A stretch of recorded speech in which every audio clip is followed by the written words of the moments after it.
So, welcome back. So the method of payment now, it's really determinant to the contract that both parties agree to or whatever you are working on. So it could be that your agreement was for the buying party to pay you an advance. It could be for the buying party to, not to pay you at all while you make the shipment or the transaction happen with your own money, while you make all the financing happen and all that. So now, the way he pays, because a buyer can actually choose, or both of you can agree on maybe advance payment, or maybe he is just going to allow you or request that you send the commodity to his own port, after which he will pay you. So just like the commodity supply and trade that we explained yesterday, that you can actually supply a factory or a company, the producing party, and they pay you maybe in 24 hours, in 48 hours, in 72 hours. So it also works just like that when you are exporting. So the importing party will tell you what they have in mind concerning payment and concerning the methods and how they want to go about it. Then it's now left to you to agree or to try to convince them to do what will work for you.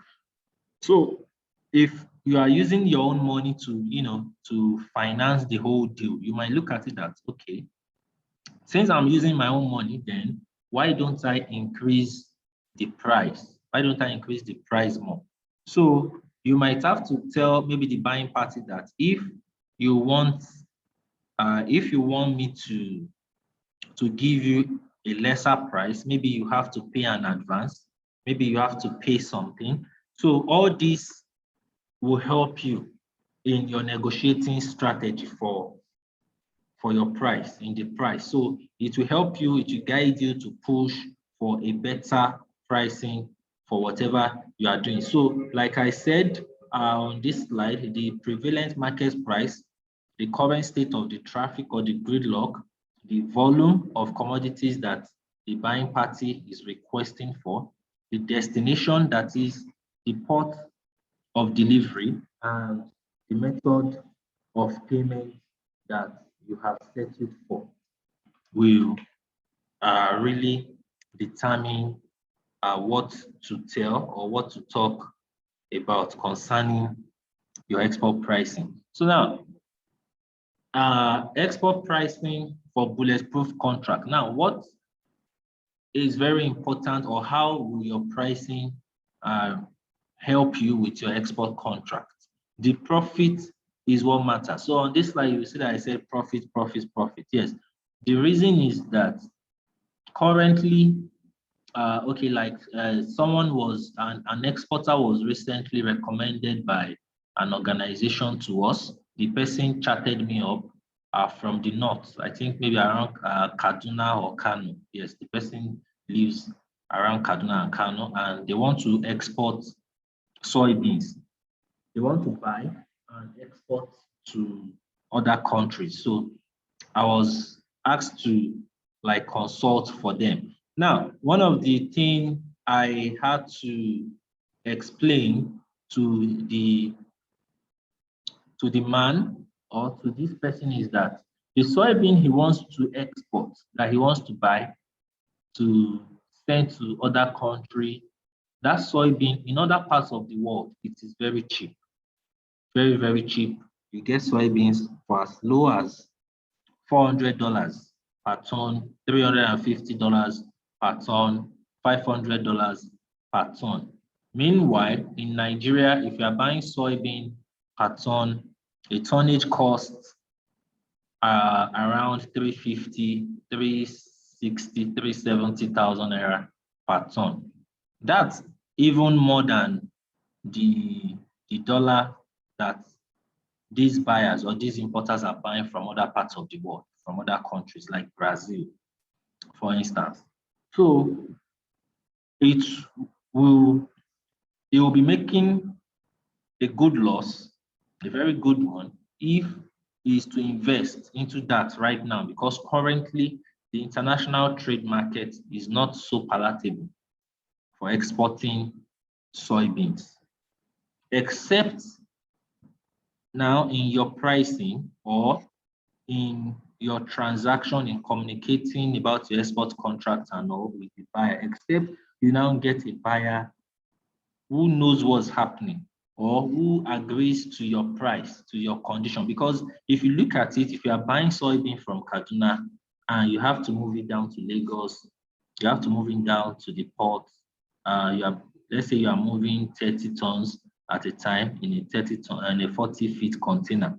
If you look at all the money you've spent and all that, by the time you do your calculation, you'll be getting about $1,000 per ton, or even more than that.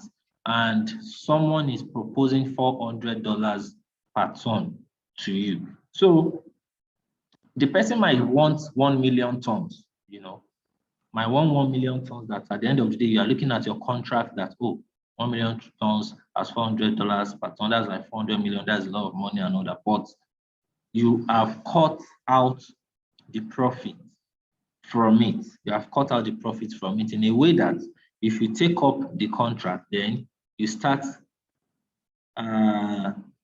blaming yourself midway in the contract. So you start having then there will be issues whereby you are not able to complete, or whereby you are not able, you have to stop the contract halfway because there is not enough fund for you to actually finish it or to execute the contract. So if you look at this particular class of today, the Incoterm, the export pricing, they go hand in hand.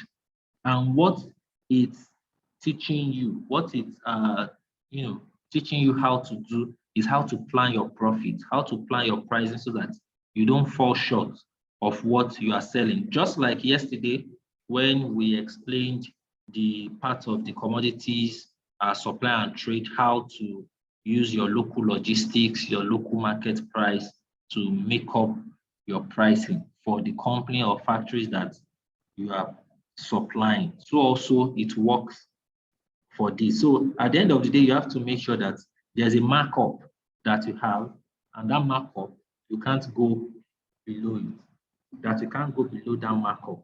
So it's very important because it will now guide you in what you do.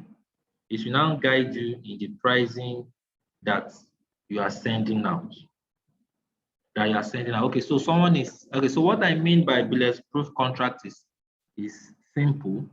What I mean is you making sure that whatever contract that you are taking in or that you are accepting is something that is profitable. Because I've seen a lot of contracts, I've seen people showing me contracts, send me contract that, they are working on this, or maybe this is what they want and all that. And by the time it comes and we check it and we look at it, I'll just be surprised that, this is not good. This is not a good contract because it's not profitable. Because at the end of the day, you'll be making losses.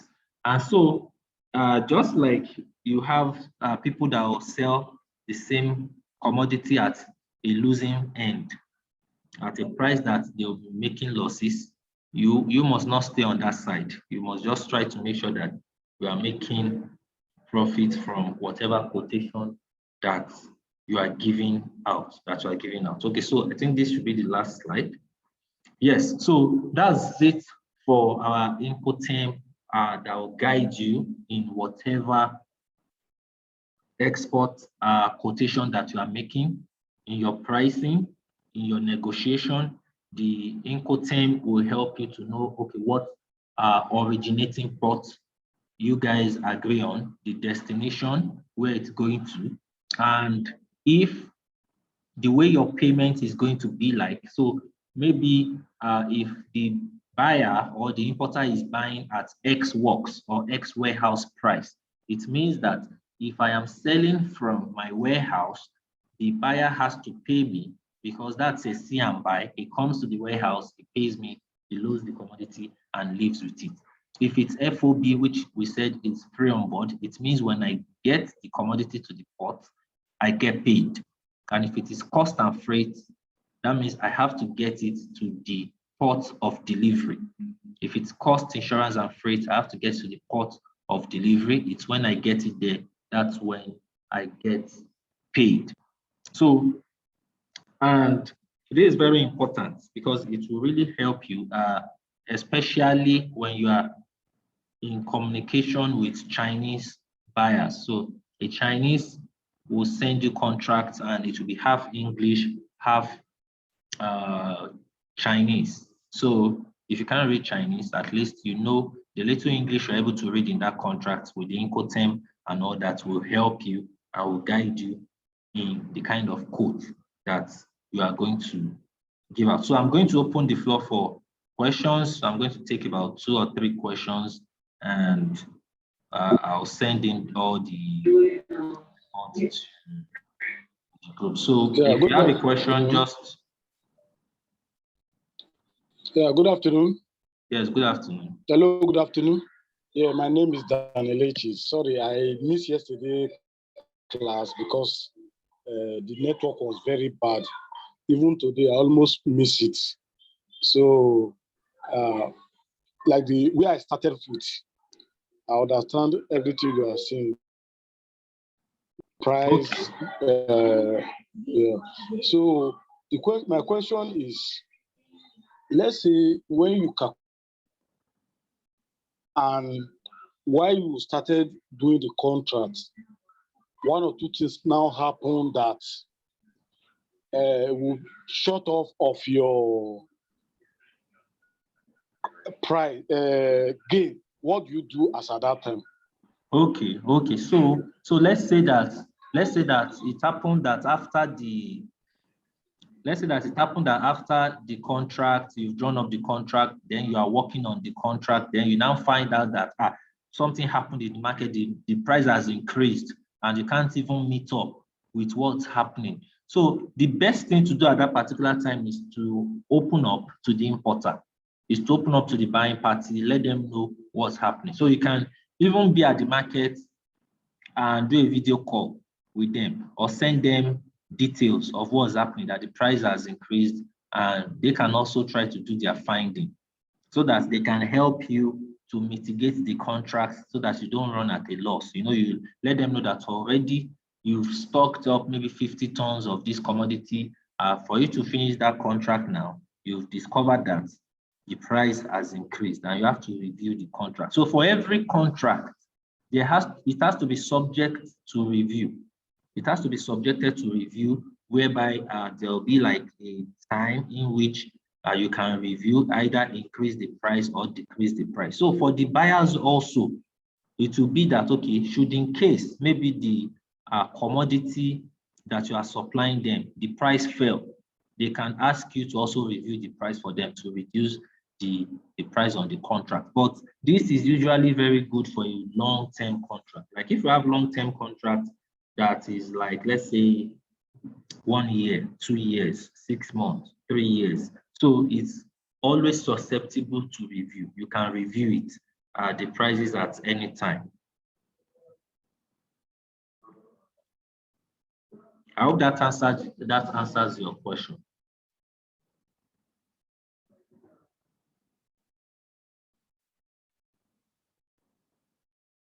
Okay, any other question? Any other question? Okay, so if there is no other question, I'm going to send the training in PDF and the recordings of the class into the WhatsApp group that we are all part of, so that we can use that to follow up on what we've learned today. I did that for yesterday also. I did the same for yesterday also. So if you do not have it, I can resend it. So just let me know on the group so that I'll do that. So thank you very much and have a great day.